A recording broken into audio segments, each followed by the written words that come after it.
Some nagging couple things, and he's been in a good place and better place this week. So looking forward to him to be back at full strength and ready to go. Missouri quarterback Brady Cook is completing about 63% of his passes, 7.5 yards. You know they got the 3 talented receivers. So how does the Alabama secondary, just step up this week? You know you got some injuries going on. So I think this time of the year you start internal. Similar type game when, Georgia came in here, similar type statistics when, completing a high percentage of passes. I think Beck had not thrown a single interception coming into the game. This quarterback here from Missouri has only thrown 1 interception on the season, 70% completion percentage, really great job in an intermediate throw game, short throw game. You'll see them push the ball down the field and they'll take their shots. And so you got to start internal. You got to look at what we do well. We got to look at areas that we have to continue to improve on. We got to get healthy physically, mentally, all those things, and we got to put a plan together and go play. We know.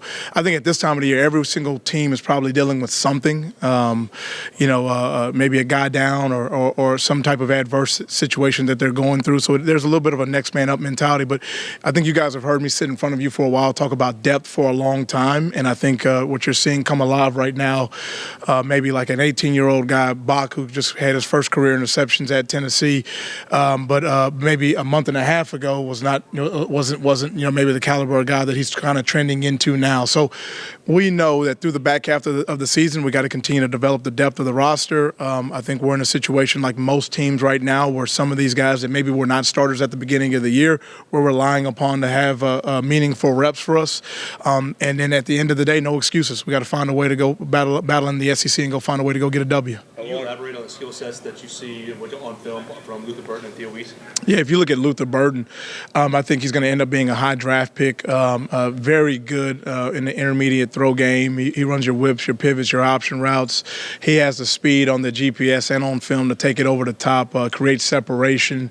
He's a friendly target for the quarterback, and they find ways to get him the ball and find ways to make sure he gets his targets and his touches. From a deployment standpoint, they do a good job of moving him around and putting him in all positions. He's at the field one, boundary one. He's at both slot positions. He's the move guy on jet sweep. So they do a good job. A very, very smart coaching staff, a very smart football player to be able to align in all those places and still be able to operate and function. And they have enough right pieces around him where you start focusing on Luther too much and the other guys can go and win as well. So definitely a challenge. We definitely know how dynamic and explosive they can be and how much they've shown on offense. And we're going to get ourselves ready to go. Is this a bigger week for Malachi from a communication standpoint because it's next man up at a couple spots? I think you always rely on your veteran guys that have that game experience to continue to utilize the strengths that he has in football intelligence and football IQ is a strength of Malachi. So we're definitely relying on him to make sure from a communication standpoint, identifying who is in what position, who's doing what job. They move people, they motion people, they create all the formations. I think communication is going to be a big piece, and being able to line up, get our eyes in the right place, win the pre-snap through a clean progression and clean communication, and then be able to line up and do our job and play and win. Have you seen defenses put a lot of attention on Luther? Statistically, the production's probably not first-round production necessarily. Yeah, I think, anytime a guy has a really, really good year like he had last year, you kind of go into this second year and he's going to draw a lot of attention, which I think he has.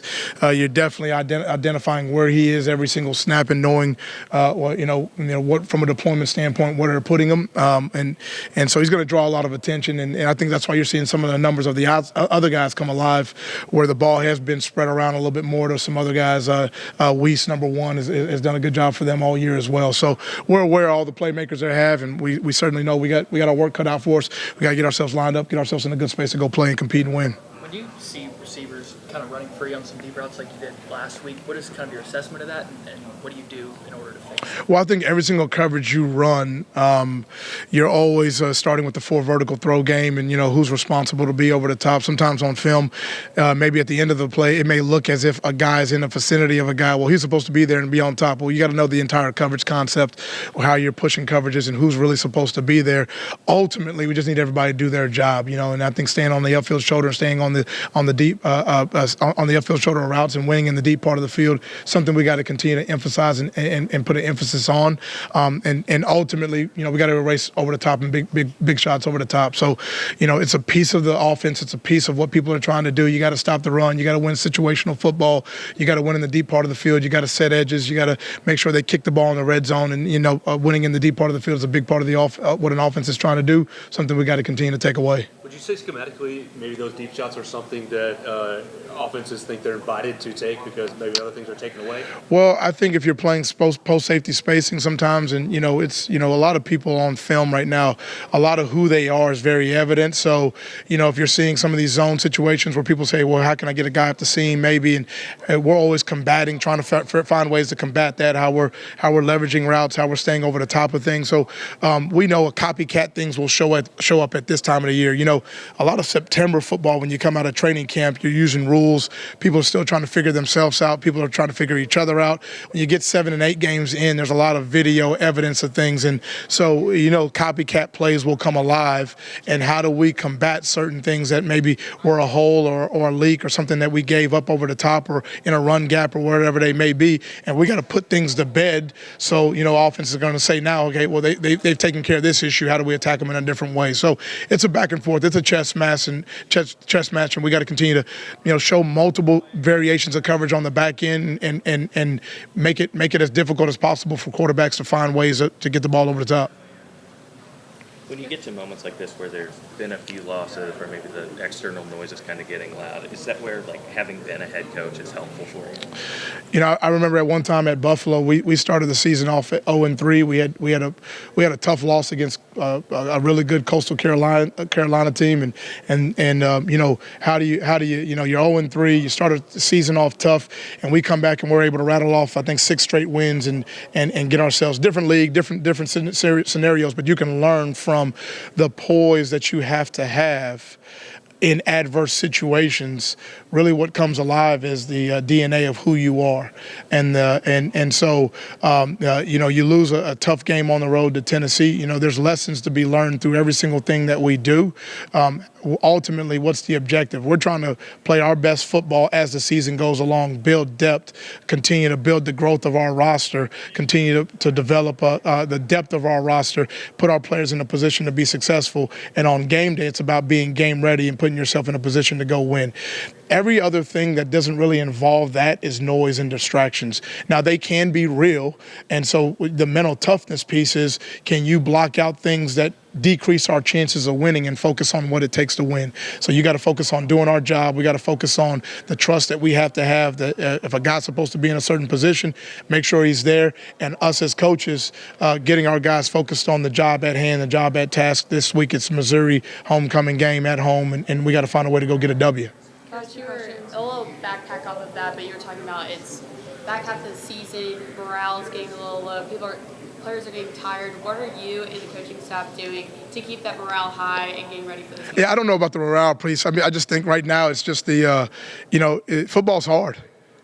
Football's hard. And so, when you go through difficult things, right, you got to push, you got to go. And the only way I know how to really grow your toughness is how do you maintain, a really good mental space and focus on what it takes to win. It really is that difficult and that easy at the same time. How you handle the hard things through October, through November is really going to really be the difference. If it was an ability thing, they wouldn't be here. We have the ability. So we got to make sure we're focusing on making sure we're doing our job, making sure we're focusing on the details, fundamentals and technique and scheme, what to do, how to do it, and why to do it, and going out there with a chip on your shoulder, a competitive edge to go out there and play our best football as we get into November. You were talking about maintaining.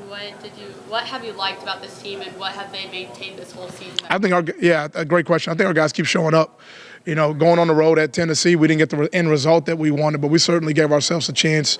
You come away, box interception. Malachi has an interception. There's a ton of great moments, a ton of guys competing their butt off. Keon pushing through what he had to push through to show how much he loves this team, how much he loves this program, how much he loves Alabama, and he's out there competing. Damani Jackson. We got so many guys that are giving every single thing that they have. It's really not hard, to look each other in the face and know we have each other's back. We can't can't be a prisoner of any one moment. So we deal with a difficult situation, and the strength and the really identity of who we are is going to really still be told throughout the last 5 games and the last back half of this season, and what we can make of this team and what we can do coming down the stretch. So, we can't be a prisoner of an end result. We got to stay focused on our process. We got to detail our work. We got to do what we have to do throughout the week, our film watching plan. It really is focusing on your process and your plan, and then getting yourself game ready on Saturday to go out there and play your best football.